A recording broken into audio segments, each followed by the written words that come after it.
नमस्कार, आप सबका स्वागत है DFT के ऑनलाइन प्लेटफॉर्म पे। हमारी पहचान हमारे सफल छात्र।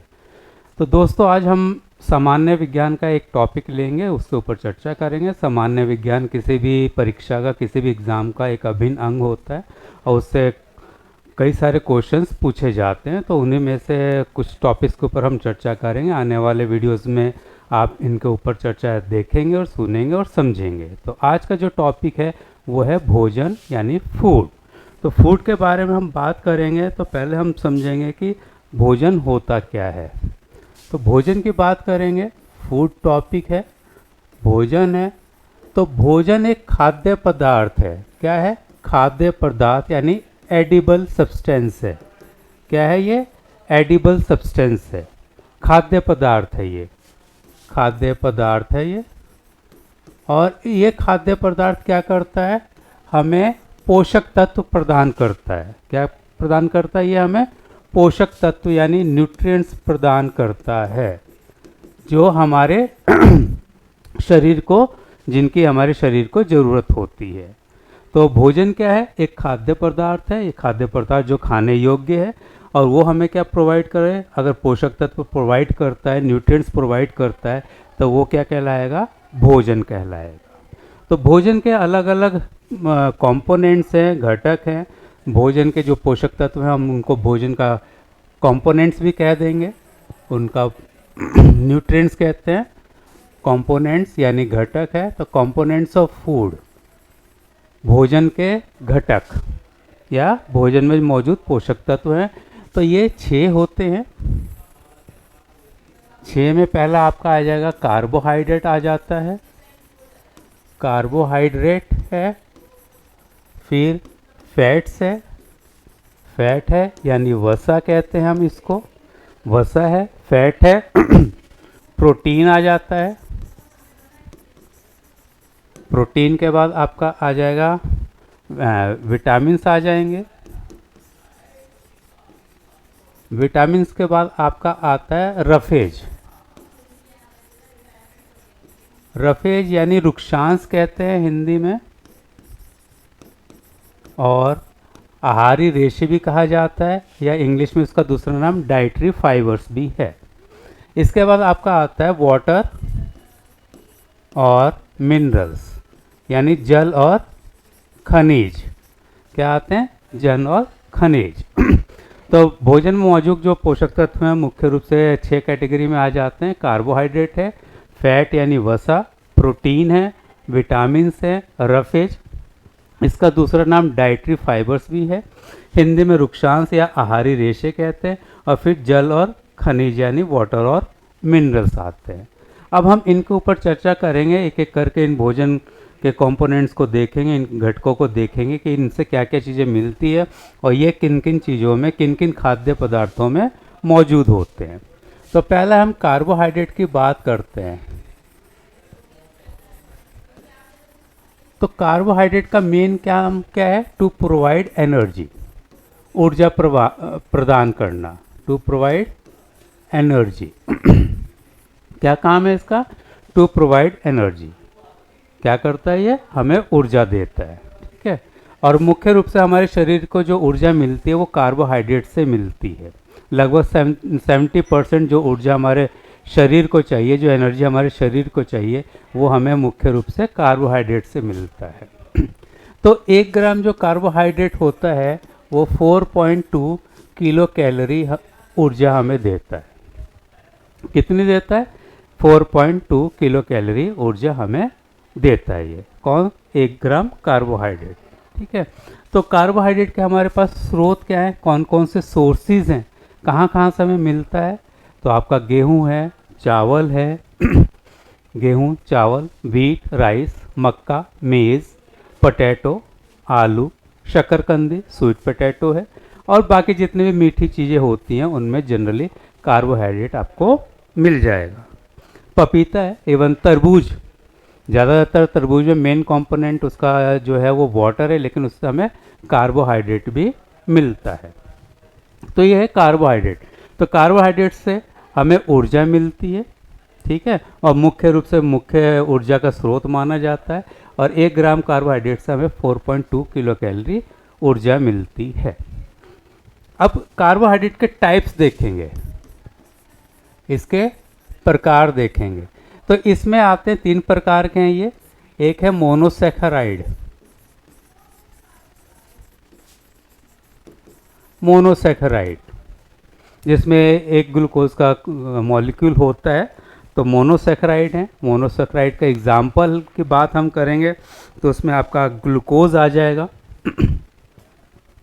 ग्लूकोज है, ग्लूकोज, फ्रक्टोज है, ग्लूकोज है, फ्रक्टोज है, ग्लैक्टोज है, फ्रक्टोज है, ग्लैक्टोज है। तो ये सब क्या है, मोनोसैकेराइड कार्बोहाइड्रेट के टाइप्स हैं, ग्लूकोज, फ्रक्टोज, ग्लैक्टोज। फिर आपका आता है डाइसैकेराइड, डाइसैकेराइड जिसमें ग्लूकोज के 2 मॉलिक्यूल्स माने जाते हैं, उनका चेन बना होता है डाइसैकेराइड। डाइसैकेराइड दरअसल ओलिगोसैकेराइड का एक हिस्सा है, एक एग्जाम्पल है, क्योंकि ओलिगोसैकेराइड जो होते हैं वो 2 से 10 ग्लूकोज के मॉलिक्यूल्स के बने होते हैं, और उनमें जो सबसे फेमस है, इम्पॉर्टेंट है, वो डाइसैकेराइड माना जाता है। तो डाइसैकेराइड में आपके आ जाते हैं सुक्रोज है, लैक्टोज है, माल्टोज है। सुक्रोज है, माल्टोज है, ठीक है, और लैक्टोज है। तो ये डाइसैकेराइड के एग्जाम्पल्स हैं। इसके बाद आता है पॉलीसैकेराइड्स आ जाते हैं, पॉलीसैकेराइड्स, ठीक है। तो इसके एग्जाम्पल ने आपने सुना होगा सेलुलोज नाम, सेलुलोज है,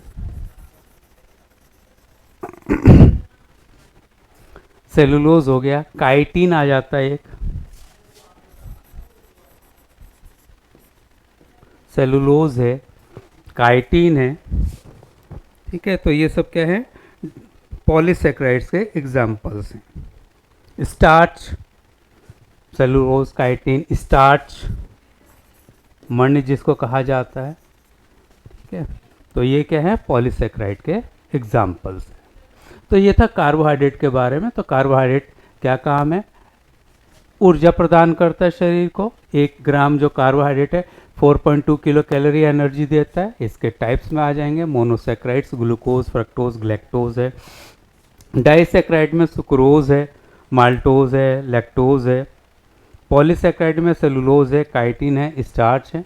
तो ये हमें कार्बोहाइड्रेट कहाँ कहाँ से मिलते हैं आलू है, आपका गेहूं है, चावल है, मक्का है, और बाकी जो भी मीठी चीज़ें होती हैं उन सब से हमें क्या मिलता है, कार्बोहाइड्रेट मिलता है। अब जो आपका सुक्रोज है, सुक्रोज, इसको हम टेबल सॉल्ट कहते हैं, टेबल शुगर। क्या कहते हैं, टेबल शुगर कहते हैं, टेबल शर्करा कहा जाता है। मुख्य रूप से जो चीनी है उसमें ये सुक्रोज पाया जाता है। एक बात करेंगे फ्रक्टोज की। फ्रक्टोज जो है ना, स्वीटेस्ट कार्बोहाइड्रेट माना जाता है, सबसे ज़्यादा मीठा माना जाता है। ये फल वगैरह में पाया जाता है फ्रक्टोज। तो fructose is the sweetest carbohydrate. ये कहाँ पाया जाता है, आपका फ्रक्टोज फल वगैरह में पाया जाता है। फिर आपने एक नाम सुना होगा सैकरीन, सैकरीन जिसको आर्टिफिशियल शुगर कहते हैं, आर्टिफिशियल शुगर कहा जाता है।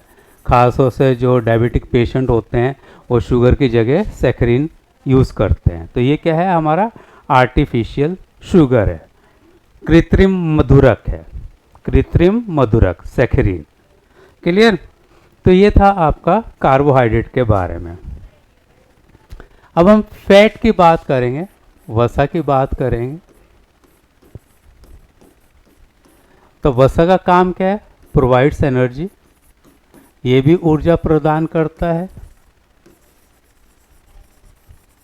ये भी क्या प्रदान करता है, ऊर्जा प्रदान करता है, और कार्बोहाइड्रेट से 2 गुनी ज़्यादा ऊर्जा प्रदान करता है। इसका 1 ग्राम जो फैट होगा वो 9.3 किलो कैलोरी एनर्जी देता है। वो कितनी एनर्जी देता है, 9.3 किलो कैलोरी एनर्जी देता है। दूसरा काम फैट का है, act as a shock absorber for our internal organs. तो हमारे जो अंदरूनी अंग हैं उनके लिए घात रोधी का काम करता है, यानी हमारे इंटरनल ऑर्गेन्स को बाहर के धक्के वगैरह से बचाता है। तो ये फैट का काम है, तो बाहर के धक्के से बचाता है, ये उसका दूसरा काम है। और 1 ग्राम जो फैट होता है वो 9.3 किलो कैलोरी एनर्जी देता है। क्लियर, इतना तो क्लियर हो गया होगा। ठीक है, साथ ही साथ ये हमारे शरीर में संचित ऊर्जा का काम करता है, stored energy, act as a stored energy. हमारे शरीर में मुख्य रूप से जो ऊर्जा संचित होती है, इकट्ठी होकर रहती है, वो फैट के रूप में होती है। तो फैट हमें बहुत सारी चीज़ों से मिलता है। भाई दूध है, दूध और उसके प्रोडक्ट्स हो गए, दूध और उसके पदार्थ हो गए, अंडा हो गया, मीट है, मछली है, जितने भी आपके नट्स होते हैं, वॉलनट हो गया, ठीक है, आपका ये जितने भी क्या कहते हैं आलमंड्स हो गए, ग्राउंडनट हो गया, मूंगफली वगैरह, इन सब से हमें फैट मिलता है। तो ये फैट है जो हमारे लिए कार्बोहाइड्रेट की तरह ही ऊर्जा का काम करता है। तो फैट जो होते हैं मुख्य रूप से 2 तरह के होते हैं, वसा सैचुरेटेड होते हैं, सैचुरेटेड यानी संतृप्त वसा है, और अनसैचुरेटेड ये होता है असंतृप्त वसा, असंतृप्त।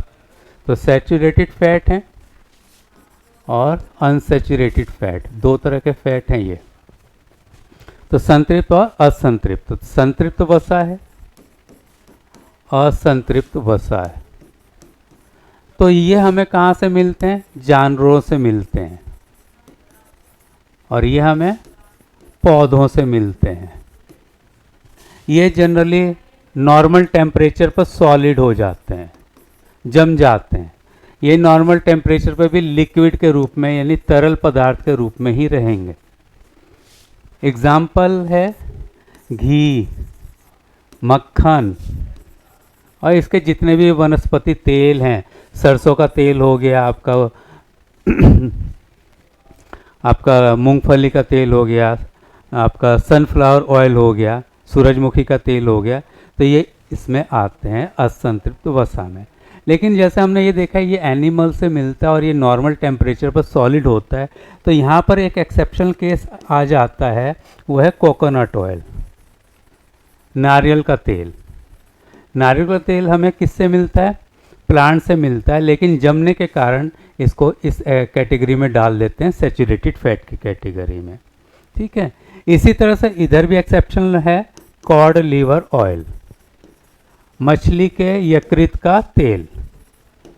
मछली का यकृत का तेल जानवर से मिल रहा है, मछली से मिल रहा है, तो इसको इस कैटेगरी में होना चाहिए, लेकिन ये जमता नहीं है, लिक्विड रूप में रहता है, इसलिए इसको अनसैचुरेटेड कैटेगरी में डाला गया है। तो ये क्या है आपका सैचुरेटेड और अनसैचुरेटेड फैट के बीच में डिफरेंसेस हैं। आपने सुना होगा ओमेगा 3, ओमेगा 6, ओमेगा 6, ठीक है। तो ये भी क्या है अनसैचुरेटेड फैट हैं, EFA कहते हैं इनको, एसेंशियल फैटी एसिड्स कहा जाता है। ठीक है, तो ये हमारे सेहत के लिए बहुत इम्पॉर्टेंट होते हैं, कोलेस्ट्रॉल वगैरह के लेवल को कम करते हैं। जब हम अनसैचुरेटेड फैट को सैचुरेटेड फैट में कन्वर्ट करते हैं, किसको कर रहे हैं, अनसैचुरेटेड फैट को सैचुरेटेड फैट में, सैचुरेटेड फैट में कन्वर्ट करते हैं, हाइड्रोजन और निकल की मौजूदगी में, यानी अनसैचुरेटेड वेजिटेबल ऑयल को हम सैचुरेटेड फैट में कन्वर्ट कर रहे हैं, और हाइड्रोजन की उपस्थिति, और निकल जो है यहाँ पर कैटलिस्ट का काम करता है, यानी उत्प्रेरक का काम करता है। तो इस प्रोसेस को हम कहते हैं हाइड्रोजीनेशन, यानी हाइड्रोजनीकरण, हाइड्रोजिनेशन यानी हाइड्रोजनीकरण। तो इसके एग्जाम्पल्स आ जाएंगे, आप देखोगे, आपने सुना होगा डालडा, रथ, इस नाम से जो डालडा आता था, डालडा के नाम से या रथ के नाम से, वो हाइड्रोजनेशन हुआ था उसका, यानी उसको हम कहते हैं, क्या कहते थे, वनस्पति घी कहते थे। तो वनस्पति घी यानी वनस्पति तेल को घी में कन्वर्ट कर दिया गया है, तो वो क्या है, हाइड्रोजिनेशन है। तो ये थे आपके फैट के बारे में। प्रोटीन की बात करते हैं। प्रोटीन को बॉडी बिल्डिंग फूड कहते हैं। बॉडी बिल्डिंग फूड, शरीर वर्धक भोजन है, बॉडी बिल्डिंग फूड, ठीक है। प्रोटीन की खोज की थी जे बर्जीलियस ने,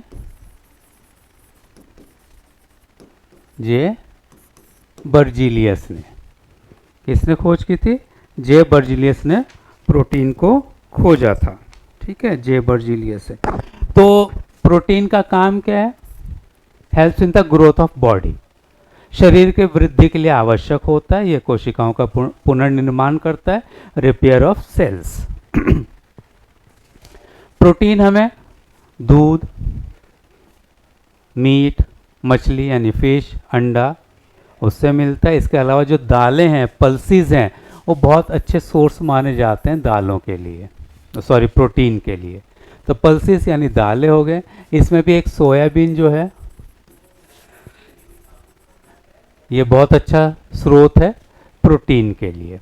तो सोयाबीन बहुत इंपॉर्टेंट माना जाता है। सोयाबीन को वेजिटेरियन मीट भी कहते हैं, यानी मीट के इक्विवेलेंट प्रोटीन इसके अंदर पाया जाता है। तो प्रोटीन जो होते हैं, हमारे शरीर में 20 प्रकार के प्रोटीन की ज़रूरत होती है हमारे शरीर को।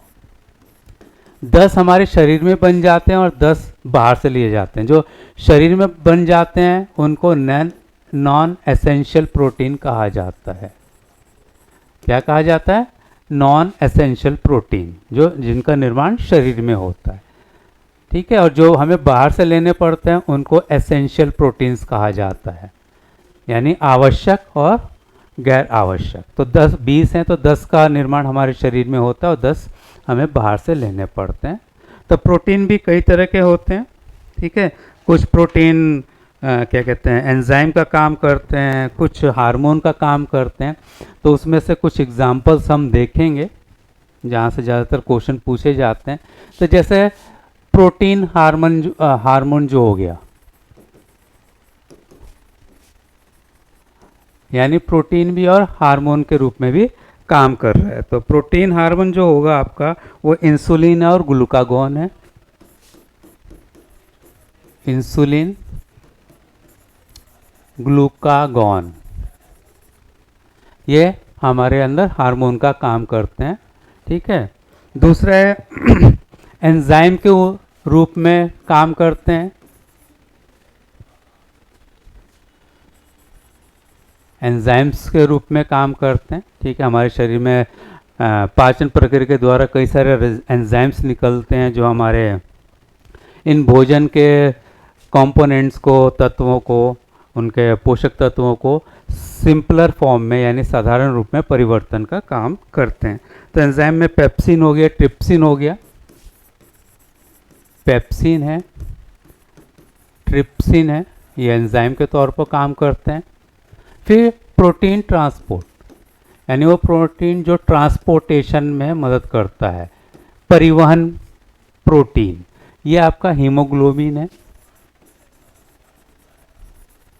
हीमोग्लोबिन जो ब्लड में होता है, तो ये ट्रांसपोर्टेशन का काम कर रहा है, परिवहन का काम कर रहा है, तो ये हीमोग्लोबिन है, ठीक है। फिर संकुचनशील प्रोटीन होते हैं, कॉन्ट्रैक्टाइल प्रोटीन है, कॉन्ट्रेक्टाइल प्रोटीन है। तो एक्टिन और मायोसिन जो है, एक्टिन, मायोसिन,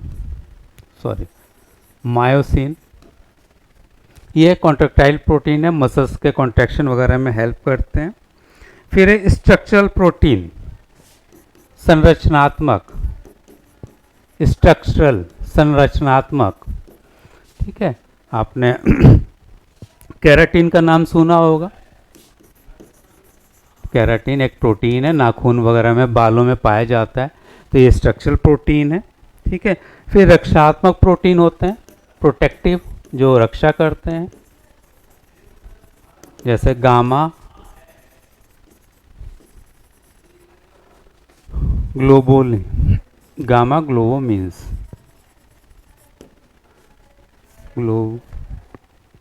गामा ग्लोबुलिन्स,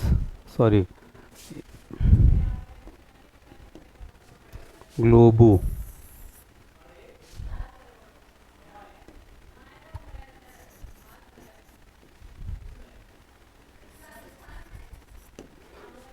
तो ये सब क्या है, प्रोटीन के टाइप्स हैं।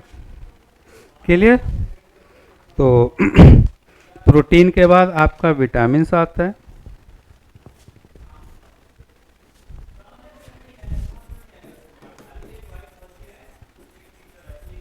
विटामिन हमारे लिए प्रोटेक्टिव फूड का काम करता है, यानी प्रोटेक्शन प्रोवाइड करता है हमें बीमारियों से, ठीक है। तो प्रोटेक्शन अगेंस्ट डिजीज़, कुछ बीमारी हैं जिनसे ये हमारी रक्षा करते हैं, प्रोटेक्शन का हमें विटामिन का, ठीक है। विटामिन की खोज की थी सी फंक ने। विटामिन की खोज किसने की थी? सी फंक ने। विटामिन हमें फल, फ्रूट्स और वेजिटेबल्स वगैरह से मिलते हैं। ये 6 प्रकार के हैं, ए, बी, सी, डी और E and K. A, B, C, D, E and K. तो विटामिन की एक सेपरेट स्टडी होती है, क्योंकि हम जब डेफिशिएंसी डिजीज़, अभावजन्य रोगों की बात करते हैं तो उसमें मुख्य रूप से हम विटामिन की कमी से होने वाली बीमारियों की बात करेंगे, तो वो एक अलग टॉपिक हो जाएगा। उसको हम डेफिशिएंसी डिजीज़ यानी अभावजन्य या हीनताजन्य रोग में उसके बारे में चर्चा करेंगे। इसके बाद आपका आता है रफेज। रफेज वृक्षांश है, आहारी रेशे हैं ये। तो ये हमें कोई न्यूट्रिएंट्स यानी पोषक तत्व प्रदान नहीं करते हैं, लेकिन फिर भी हमारे भोजन का एक बहुत महत्वपूर्ण भाग है, क्योंकि ये हमें कब्ज नहीं होने देते, कॉन्स्टिपेशन नहीं होने देते, यानी हमारे डाइजेशन को सुचारू रूप से करने में मदद करते हैं। तो ये है रफेज, आहारी रेशे हैं। तो जो आपके रेशेदार क्या कहते हैं, साग सब्जियाँ होती हैं, छिलके वाली साग सब्जियाँ हैं, मोटे अनाज हैं, कोर्स ग्रेन हैं, वो सब क्या है, रफेज के एक अच्छे स्रोत हैं। दलिया वगैरह हो गया, ये अच्छे हैं, स्रोत होते हैं किसके? रफेज के, ठीक है। उसके बाद आपका आता है वाटर और मिनरल्स। तो वाटर की बात करते हैं। जल है, हमारे शरीर का 70% जो वेट है वो पानी का बना हुआ है। तो जल हमारे लिए बहुत ज़रूरी है, क्योंकि एक तो ये जो बायोकेमिकल एक्टिविटीज़ हमारे शरीर के अंदर होती हैं, यानी जैव रासायनिक प्रक्रियाएं जो हमारे शरीर के अंदर होती हैं, वो जल की वजह से ही होती हैं। जल हमारे शरीर के तापमान को नियंत्रित करके रखता है, बैलेंस करके रखता है टेम्परेचर को, और जल जो है चीज़ों को एक जगह से दूसरी जगह ले जाने में भी मदद करता है, यानी ट्रांसपोर्टेशन में भी जल बहुत महत्वपूर्ण काम करता है, ठीक है। जल के स्रोत हैं, नॉर्मल पानी है, इसके अलावा आप जब साग सब्जी बनाते हैं उसमें जो ग्रेवी होती है उसमें भी पानी होता है, चाय में भी पानी है, दूध में भी पानी है। फिर हम मिनरल्स की बात करेंगे, खनिज की बात करेंगे। तो खनिज भी प्रोटेक्टिव फूड हैं, यानी हमें हमारे शरीर को रोगों से दूर भगाते हैं, यानी हमारे शरीर को रोगों से बचाते हैं, ठीक है। प्रोटेक्शन अगेंस्ट डिजीज़ है। कई सारे खनिज हैं जिनकी कमी से कई सारी बीमारियां हो जाती हैं, तो इनके बारे में भी हम अलग से चर्चा करेंगे। जैसे आयरन की कमी से कौन सी बीमारी होती है, आयोडीन की कमी से क्या होता है, कैल्शियम फॉस्फोरस की कमी से क्या होता है, ठीक है। तो उनके बारे में हम अलग से उसी अभावजन्य टॉपिक के, अभावजन्य जो रोग है, जो डेफिशिएंसी डिजीज़ है, उसी टॉपिक के अंडर हम उसके बारे में डिस्कस करेंगे। तो उम्मीद करता हूँ आप लोगों को ये वीडियो अच्छा लगा हो, या जैसे भी अच्छा लगा आप कमेंट कीजिए, सब्सक्राइब कीजिए, लाइक कीजिए। आज के लिए इतना ही। आप सबका धन्यवाद।